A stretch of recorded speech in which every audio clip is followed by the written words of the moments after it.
Pak, respon putusan MK terkait gugatan putusan MK yang menolak semua gugatan Pak Anies dan Pak Ganjar, Pak. Ya, pemerintah menghormati putusan MK yang final dan mengikat. Dan pertimbangan hukum dari putusan MK yang juga menyatakan bahwa tuduhan-tuduhan kepada pemerintah seperti kecurangan, intervensi aparat, kemudian apalagi politisasi bansos, kemudian mobilisasi aparat, ketidaknetralan kepala daerah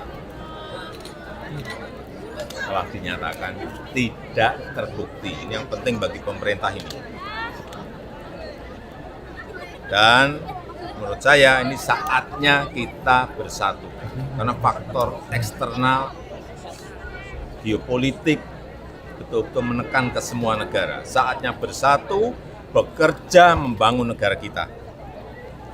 Dan pemerintah mendukung proses transisi dari pemerintahan sekarang ke nanti pemerintahan baru. Akan kita siapkan karena sudah sekarang MK sudah, tinggal nanti penetapan oleh KPU besok. Ya. Saya rasa Download Tribun X sekarang, menghadirkan lokal menjadi Indonesia.